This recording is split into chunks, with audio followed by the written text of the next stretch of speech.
하는 것은 가나안을 거꾸로 하면 어떻게 되죠? 뒤에부터 읽게 되면 안나나입니다. 그래서 신앙은 있지만 교회를 안 나가는 신앙을 가진 사람들을 가나안 성도라고 부릅니다.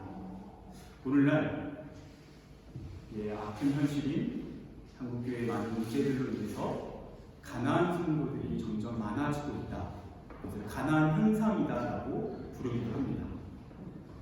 미국에서도 마찬가지입니다. 미국에서는요, 디처치 피플이라는 단어가 있습니다. 이 단어는 우리가 디카페인이라는 용어 아시죠? 디카페인이 뭐죠? 커피지만 거기 뭐가 없죠? 카페인이 없죠. 그런 것처럼 디처치 피플이라는 사람들은 성도는 성도인데 교회만 빠진 성도를 디처치 피플이라고 부릅니다. 가나안 성도, 디처치 피플, 이것은 오늘날 우리가 살아가고 있는 현대 사회에서 실제로 일어나고 있는 하나의 현상입니다. 사실 오늘만의 현상만은 아닙니다. 교회는 역사적으로 핍박과 어려움과 고난의 현장에서 가장 순결하게 아름답게 피어났던 꽃이었지만 어느 순간 교회가 부유해지고 힘이 생기고 많은 사람들이 몰려드는 그 순간부터 교회의 역사는 그 시기가 타락의 역사였다는 것을 우리에게 알려줍니다. 무신론 철학자인 프리드리 니체라는 사람은 무신론자, 특별히 교회에 대해서 많은 비판을 가했던 한 명의 철학자로 알려져 있습니다.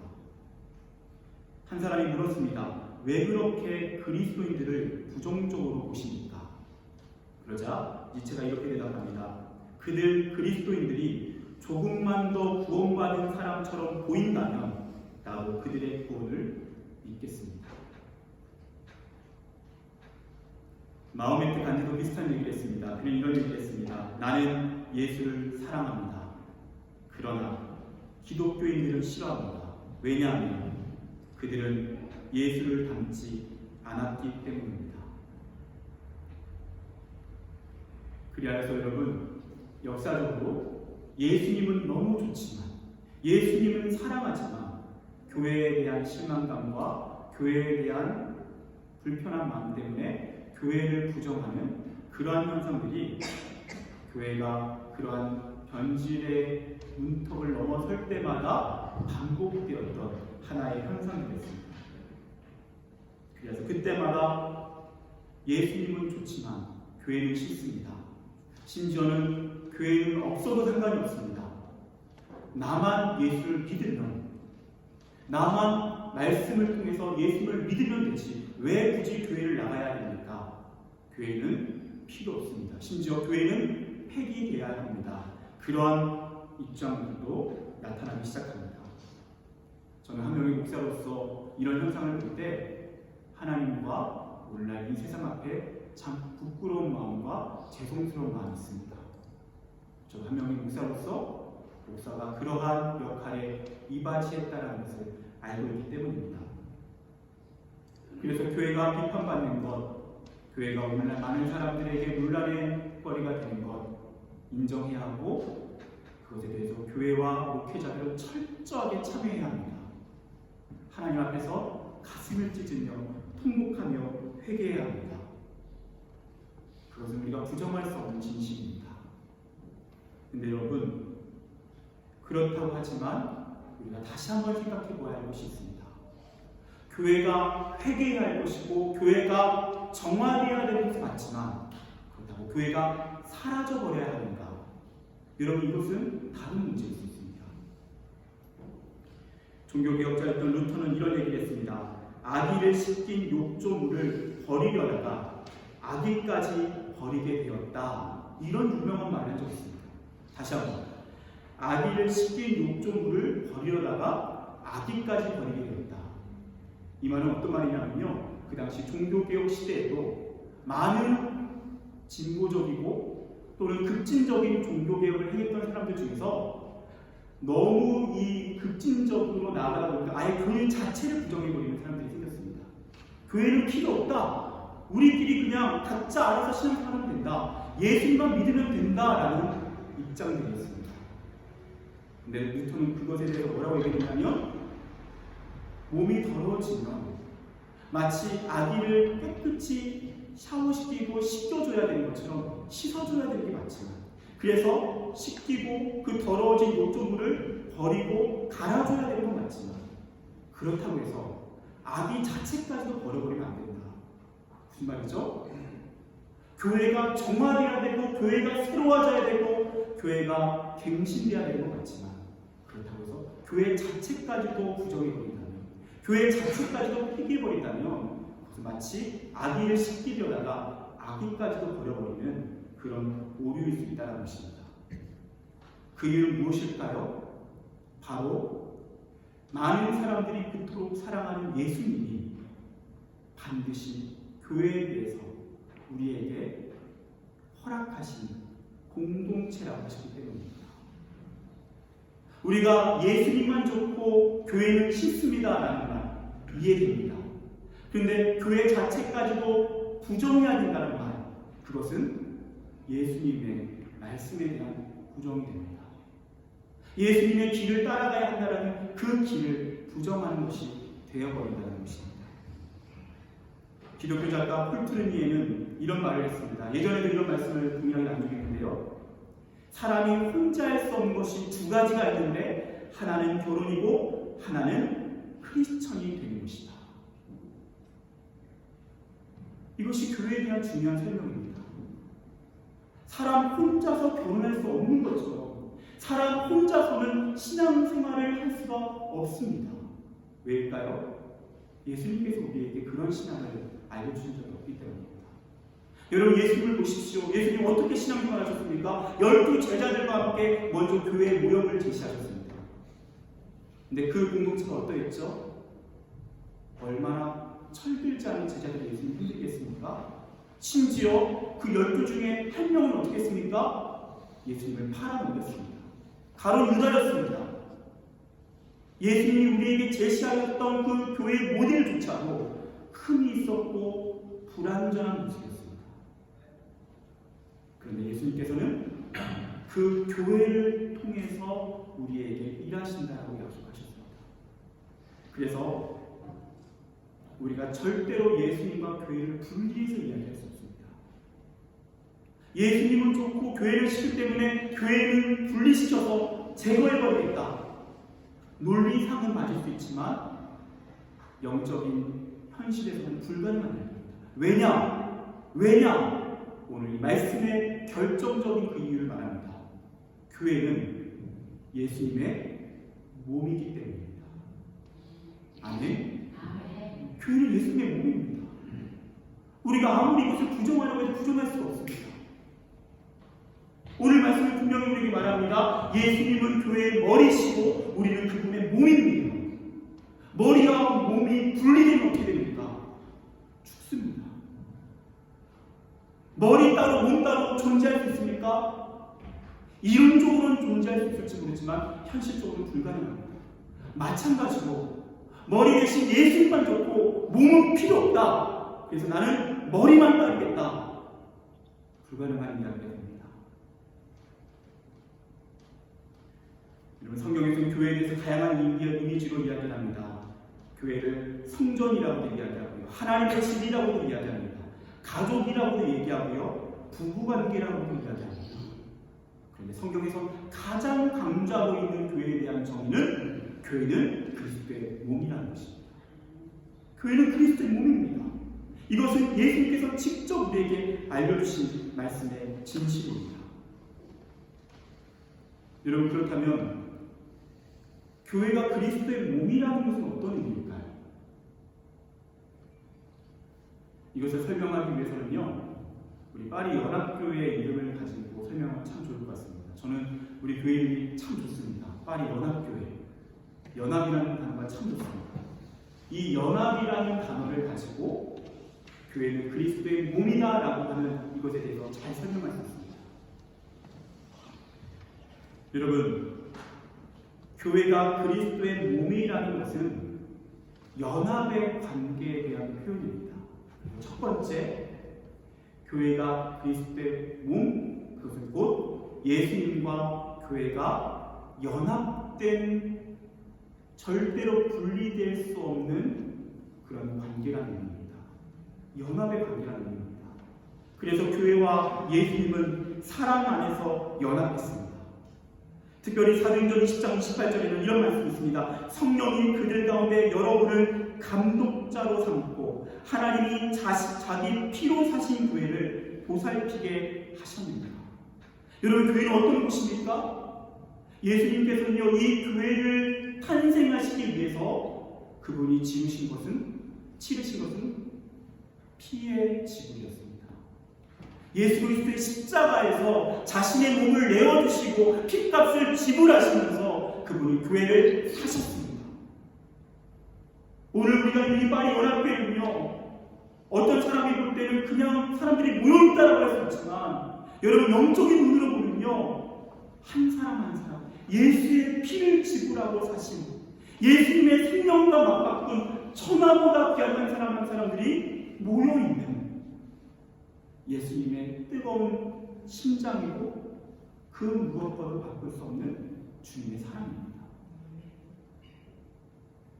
여러분, 이 자리에 있는 여러분 다시 한번 보십시오. 아무리 세상 사람들이 여러분을 하찮게 여기고 무시하고 눈에 보이는 것으로 평가할 수 있지만 주님의 눈에는 여러분 한 사람 한 사람은 그 주님의 십자가의 피로 바꾼 존재입니다. 그 무엇과도 바꿀 수 없습니다. 그 피로 사신 교회,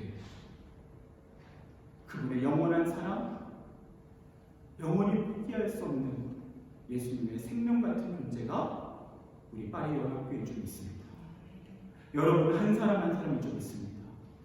그래서 오늘 말씀 이렇게 얘기합니다. 교회는 그의 몸이니 만물 안에서 만물을 충만하게 하시기에 충만한 겁니다. 여러분, 좀 어렵게 들릴 수 있지만 이 내용의 핵심은 이것입니다. 교회는 그리스도로 충만하다는 것입니다. 여러분, 눈에 보이지 않지만 이 자리에 그리스도가 우리와 충만하게 함께하고 계신 줄 믿습니다. 교회는 그런 곳입니다. 그리스도는 어디에도 충만하게 임하시지 않을 수 있지만 교회만큼은 그분은 충만하게 임하시기로 약속하신 것입니다. 여러분, 또한 교회는 어떤 곳입니까? 바로 예수님과 연합의 관계 안에 있는데 그 연합의 관계는 하나님 앞에 복종하기 위한 관계 안에서 연합했다는 것입니다. 예수님은 머리이십니다. 우리는 그분의 몸입니다. 머리와 몸의 관계는 무엇입니까? 여러분, 우리는 수장이라는 단어를 씁니다. 머리라는 것입니다. 그렇다면 수장과 그 다른 사람들과의 관계는 어떤 것입니까? 그 명령에 반응하고 순종하고 복종해야 한다는 것입니다. 교회는 어떤 곳입니까? 예수 그리스도의 말씀대로 순종하고 제자로서 그 길을 따라가는 곳이에요. 절대로 퇴합할 수 없습니다. 아무리 교회가 모였지만 그 중심이 인간의 논리와 세상의 가치관이 받친다면 그 교회는 병든 교회입니다. 어떤 몸이 머리의 명령대로 움직이지 않는다. 내가 이쪽으로 가려고 하는데 그 몸이 자기 멋대로 이쪽으로 움직인다. 병든 것입니다. 발작입니다. 우리 파리 연합교회가 주님 앞에 세워진 이유는 그 주님의 말씀대로 순종하시는 것입니다. 여러분, 미국에 존비비어 목사님이라는 분이 계십니다. 그분이요, 한 번은 감옥에 면회를 간 적이 있습니다. 그 면회를 간 사람은 누구냐면요, 1980년대 미국 TV 설교가로 유명했던 목사님이었습니다. 근데 그분이 간통죄와 공급횡령죄로 교도소에 가게 되었습니다. 그 당시 미국 사회를 흔들었던 정말 가슴 아픈 이야기였습니다. 그 감옥에 있는 그 목사님이 존비비어 목사님이라는 분에게 연애를 와달라고 요청합니다. 찾아갑니다. 그리고 이런저런 대화를 나누다가 존비비어 목사님이 꼭 물어보고 싶었던 그 질문을 합니다. 그 질문은 이것이었습니다. 목사님, 언제부터 예수님에 대한 사랑이 식어지기 시작하셨나요? 그렇게 묻자 그 목사님이 대답하십니다. 목사님, 저는 한 번도 예수님에 대한 사랑이 식은 적이 없습니다. 그러면서 말하기를 한 번도 예수님을 사랑하지 않은 적도 없었고 사랑이 식은 적도 없었지만 예수님이 두려운 적도 없었습니다. 이건 무슨 말입니까? 이 목사님은요, 예수님 항상 사랑했다고 합니다. 그런데 그 사랑은 예수님을 향한 변질된, 매혹된 사랑이었다는 것입니다. 여러분, 예수님은 우리에게 너는 나의 친구라고 부르시고 우리를 향해 너는 나의 신부라고 부르십니다. 친밀한 관계를 원하십니다. 그런데 친밀함을 원하시는 것이지 그 주님을 가볍게 여기거나 그 주님을 함부로 대하는 것은 아닙니다.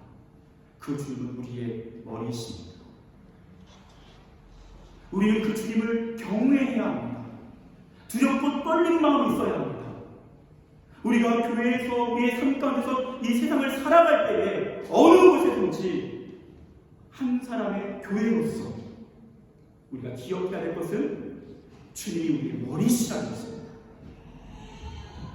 그 주님을 경외해야 한다는 것입니다. 그 주님을 두려워해야 한다는 것입니다. 그 안에서 살아가지 않으면 우리의 신앙은 얼마든지 변질될 수 있다는 것입니다. 여러분, 또한 예수님과 우리의 연합은 예수님의 사명을 감당하기 위한 연합입니다. 여러분, 먼저 부활하신 예수님은 어디 계십니까? 그 주님은 하늘로 승천하셔서 하나님 나라에서 이 땅을 통치하고 계십니다. 그런데 그 주님께서 이 땅에서 여전히 하나님의 나라를 이루어 가실 때에 그분이 사용하신 방법은 그 예수 그리스도의 제2의 몸인 교회를 통해서 지금 일하고 계십니다. 주님께서 이 땅에 오셨을 때는 직접 그분의 몸으로 활동하셨고 오늘날은 그분의 몸인 교회를 통하여 이 세상 가운데 그분이 하셨던 일들을 계속적으로 하고 계시는 줄 믿습니다. 오늘날 교회는 주님의 손과 발이 되어서 그 주님을 위해서 일하는 공동체입니다. 예수님께서 이 땅에 오셔서 하셨던 것은 마태복음 9장에 보면 이 모든 도시와 마을에 두루다니사 그들의 회상에서 가르치시며 천국 복음을 전파하시며 모든 병과 모든 약한 것을 고치십니다. 그분이 하셨던 사역은 세 가지입니다. 티칭이고 프리칭이고 힐링입니다. 오늘도 우리 교회가 해야 될 것은 프리칭, 이 땅에 복음을 선포하고, 티칭, 교회에 있는 자들을 양육해서 예수의 제자로 세우고, 힐링, 이 땅을 향해 나아가 세상을 치유하는 공동체입니다. 세상을 회복시키는 공동체입니다. 그것을 통해서 하나님 나라를 이 땅에 이루는 공동체입니다. 그것이 우리를 향한 하나님의 뜻인 줄 믿습니다. 이것이 예수님이 머리시고 우리가 그분의 몸이라고 하는 그 연합의 관계에 대한 설명입니다. 여러분, 또한 예수님이 우리의 머리시고 우리가 그분의 몸이라는 것은 우리 성도들끼리는 또한 성도들끼리 연합되었다라는 것을 의미합니다. 여러분, 이 자리에 있는 옆 사람들이 친한 사람도 있고 낯선 사람도 있을 수 있습니다. 여러분, 그것과 상관없이 이 시간 하나님이 여러분을 바라보시면 어떤 모습인가? 하나의 몸에 연결되어 있는 지체들입니다. 한 몸입니다. 여러분 한 사람 한 사람들은 분리될 수 없는 하나님의 눈에 소중한 교회들로서 한 몸을 이루고 있습니다. 우리 파리 연합교회만이 아니죠. 파리 장로교회도 그렇고요, 파리 침례교회도 그렇고요, 순복음교회도 그렇고요, 이 동에 있는 모든 교회들이 주 안에서는 하나입니다. 한 몸입니다. 예수님 머리이시고 모든 교회는 한 몸입니다. 만약에 어떤 교회가 서로 경쟁을 하고 우리 교회가 잘 되기 위해서 저 교회가 좀 잘 안 됐으면 좋겠다, 그런 마음을 품는다면 예수님의 가슴을 찢어놓는 순간입니다. 교회는 하나입니다. 우리 파리 연합교회가 잘 돼야 하고요, 이 땅의 모든 교회가 잘 돼야 될 줄 믿습니다. 아멘. 교회는 하나님의 사랑 안에서 연합된 공동체입니다. 주님은 우리를 사랑 안에서 연합시켰다고 말씀하십니다. 고린도전서 12장 26절, 만일 한 지체가 고통을 받으며 모든 지체가 함께 고통을 받고 한 지체가 영광을 얻으며 모든 지체가 함께 즐거워하느니라. 할렐루야. 이번 주에 우리 성도님들 중에서 우리 환절기다 보니까 이렇게 몸이 편찮으신 분들이 있었습니다. 여러분, 그런 소식을 들으면 우리는 어떠해야 될까요? 나와 상관없는 어떤 대상이 아픈 것입니다. 그분이 아픈 것은 곧 나도 함께 아픈 것입니다. 함께 그 아픈 육체를 품고 기도해야 하는 것입니다. 여러분, 이번 주에 제가 어떠한 분으로부터 좋은 소식을 들었습니다. 가정 안에 참 좋은 일이 있었다는 이야기를 들었습니다. 그러면요, 너무 함께 행복해하는 것입니다. 왜냐? 우리가 하나님 안에서, 사랑 안에서 연합되었기 때문입니다. 주님께서는 우리 교회가 사랑 안에서 연합하기를 원하십니다. 여러분, 교회는 변화된 성인들의 모임은 아닙니다. 교회는 용서받은 죄인들의 모임입니다. 그래서 우리가 이 말씀대로 서로를 사랑한다는 것 말처럼 쉽지 않습니다. 그런데 한 가지 분명한 것은, 여러분, 앞서 말씀드렸던 것처럼 오늘 말씀은 교회가 그리스도로 충만하다는 말씀입니다. 그렇기 때문에 우리의 힘으로는, 우리의 의지로는 옆에 있는 사람을 온전히 사랑할 수 없지만 그리스도로 충만해지면 우리가 서로를 진심으로 사랑하게 되는 줄 믿습니다. 하나님 반드시 도와주십니다. 여러분, 제가 처음에 사역을 할 때 이야기입니다. 처음 제가 전도사로 사역할 때는 한국의 청담동이라고 하는 동네의 한 교회에서 청소년들을 대상으로 사역하는 그런 전도사 사역했습니다.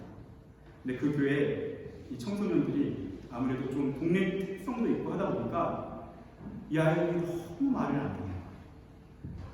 너무 이렇게 선생님들, 전도사님 막 너무 무시하고 말을 해도 듣지도 않고 정말 예의란 건 하나도 없고 속을 긁어도 너무너무 긁더라고요. 한 3개월 됐는데 너무 절망이 됐습니다. 왜냐? 제가 전도사인데요, 이 아이들을 보기만 해도 짜증나요. 이렇게 앞에 예배당에 딱 서면 아이들 딱 보는 순간, 그 이렇게 동태눈처럼 풀려있는 아이들을 보는 순간 막 한숨이 나온 거.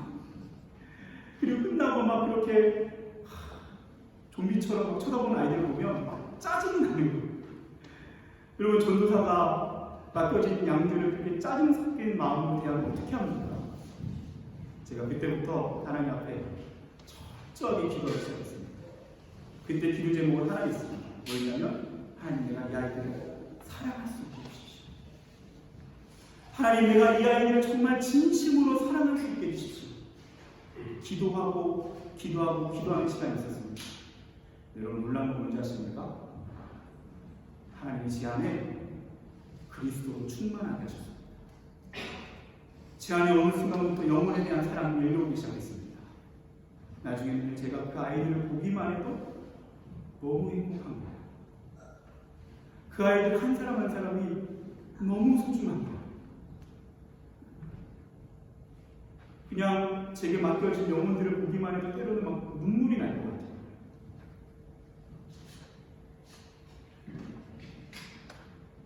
최근에 제가 조카들을 이렇게 담임 목사로 섬기게 되면서 다시 그 기도를 했습니다. 하나님, 제가 담임 목사 하나님 앞에 섬길 때에 다른 무엇보다도 제가 우리 성도들을 정말 사랑하고 싶습니다. 사랑하는 척 아니라 예의 차리고 테크닉으로 스킬로 목회하는 게 아니라 정말 한 사람 한 사람 제 눈에 사랑하는 존재로 보였으면 좋겠습니다. 그거 가지고 기도하기 시작했습니다. 하나님 제 안에 그 응답을 주셨습니다. 한 3주 정도부터 교회에 오고 싶은 거예요. 여러분, 보고 싶어서. 그걸 보면 여러분이 좀 오버하실 것 같아서 제가 그러진 않았지만 안아드리고 싶은 거예요. 제 마음이 아니죠. 제 안에 그런 마음이 없어요. 저는 그런 사람이 아니에요. 제 안에 그리스도가 임하기 때문이에요. 우리는 우리의 힘으로 사랑할 수 없습니다. 하지만 한 가지, 우리 안에 그리스도로 충만해질 때 그분이 우리 안에 그 사랑을 부으시고 서로를 향한 진심 어린 그리스도의 사랑으로 나아가게 하시는 줄 믿습니다. 여러분, 이것이 우리의 기도가 되길 원합니다. 우리가 교회는 그리스도의 몸이라고 할 때 그것은 추상적인 말이 아니라 몸은 팔이 아프면 팔만 아픈 게 아니잖아요. 몸이 아픈 거예요. 김희석이라는 사람의 다리가 아프면요, 그냥 어떤 다리가 아픈 게 아니에요. 김희석이 아픈 거예요. 우리 공동체에 어떤 지체가 힘들어하면요, 그냥 그 사람만 힘들고 나랑 상관없는 게 아니에요. 내가 함께 힘든 거예요. 그게 교회예요. 그래서 누구보다도 진심되게 사랑해 줄 수 있는 공동체가 교회예요. 주님은 그렇게 교회를 이루라고 말씀하십니다.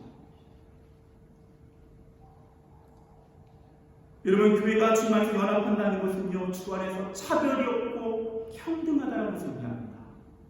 갈라디아서 3장 28절에 너희는 유대인이나 헬라인이나 종이나 자유인이나 남자나 여자나 다 그리스도 예수 안에서 하나입니다. 할렐루야. 이것이 주님의 약속인 줄 믿습니다. 여러분, 그 당시 유대인과 헬라인 가장 서로를 혐오스럽게 바라봤던 존재들입니다. 여러분, 종이나 자유인이나 여러분, 종과 주인의 관계는 계급 차이입니다. 주인은 종을 짐승처럼 대하는 것입니다. 여러분, 남자나 여자나 여러분, 그 당시 정말 말도 안 되는 일이지만 여자는 남자에게 귀속된 하나의 재산에 불과했습니다. 성경은 인류 역사상 최초로 그 모든 계급과 성별과 인종과 그 모든 것들이 결코 구별될 수 없고 차별될 수 없고 다 주 안에서 하나라고 선포합니다. 아멘. 여러분, 이 자리에 한국 사람도 있고 프랑스 사람도 있고 다양한 사람들이 있을 수 있지만 별로 의미가 없습니다. 우리의 국적은 무엇입니까? 하나님의 나라입니다. 여러분, 이곳에 있는 피부 색깔이 조금 다를 수 있습니다. 상관이 없습니다. 우리 다 하나님 나라의 백성들인 줄 믿습니다. 그것이 하나님께서 그리스도의 몸을 통해서 이루고자 하셨던 그분의 약속입니다. 또한 우리가 성도들끼리 연합했다는 것은 우리 함께 동력한다는 의미입니다. 에베소서 4장 11절 12절에 그가 어떤 사람은 사도로, 어떤 사람은 선지자로, 어떤 사람은 복음 전하는 자로, 어떤 사람은 목사와 교사로 삼으셨으니 이는 성도들을 온전하게 하여 봉사의 일을 하게 하며 그리스도의 몸을 세우려 하십니다. 여러분, 각자 은사가 다릅니다. 우리 찬양대 얼마나 아름다운 찬양을 영광을 올려드립니까? 그 은사가 있는 것입니다. 또 어떤 분들은요, 이렇게 기계로 너무 잘 다루는 분들이 있습니다. 저는 그런 걸 잘하지 못하는데요, 그런 거에 아주 특출한 분들이 있습니다. 그리고 또 어떤 분들은 얼마나 요리를 잘 하시는지, 또 어떤 분들은요, 세세하게 사람들을 잘 살피십니다. 그리고 저한테 와서 먼저 이야기해 주십니다. 그분을 위해서 기도해달라고. 은사가 다릅니다. 하나님께서는 그 다름을 통해서 연합하게 하시고 동력하게 하십니다. 그래서 주님의 영광을 이 땅 가운데 드러내십니다. 그것이 주님이 우리에게 서로를 몸이라고 말씀하시는 약속입니다.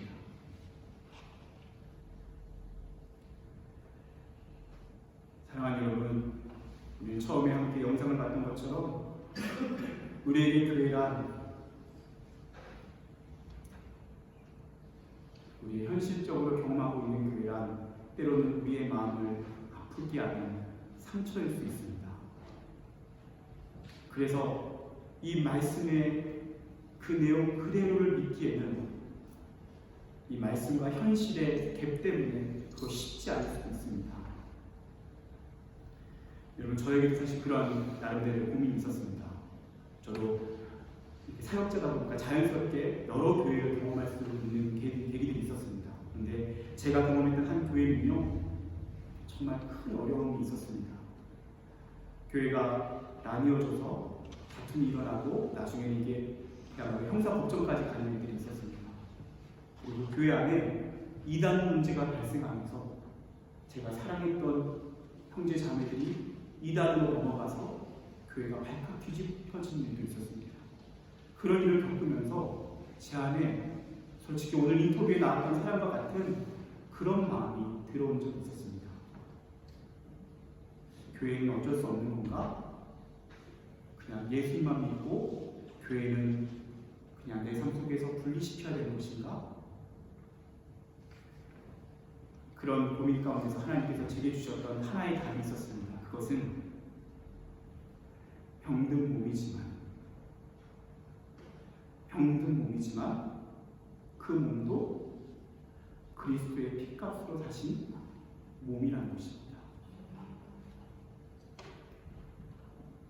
때로는 이해될 수 없고, 때로는 불편하고, 때로는 실망스럽고, 때로는 한심하고, 때로는 내 마음에 상처를 입히는 그런 공동체지만, 그래서 병든 모습이지만 그 교회도 그리스도의 몸이라는 것입니다.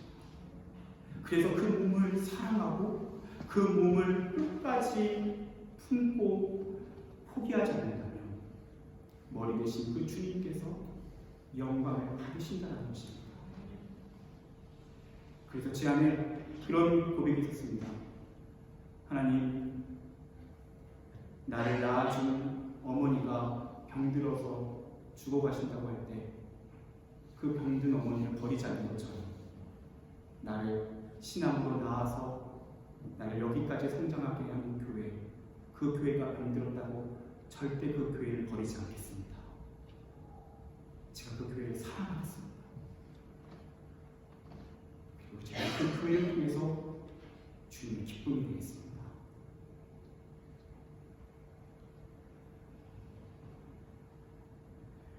말씀을 정리합니다. 여러분, 우리는 예수님의 몸입니다. 우리가 아무리 그것을 부정하고 싶고 때로는 믿어지지 않아도 그것은 진실입니다. 주님이 우리의 머리이시고 우리 그분의 몸입니다. 그분의 영원한 사랑이고 그분의 꿈이고 그분의 모든 것입니다. 우리 안에 그리스도의 몸된 교회를 사랑하는 마음이 회복되기를 축복합니다. 때로는 병들고 때로는 실망시키고 그 머리 대신 예수님의 사랑하는 몸이라는 것을 기억하고 그 병든 몸을 감싸주고 그 병든 몸을 보듬어주고 그 병든 몸을 치유하며 끝까지 그 교회를 사랑하며 그 교회를 아름답게 회복시켜 나가며 저와 여러분 우리 파리 연합교회 되시기를 진심으로 축복합니다. 기도하겠습니다.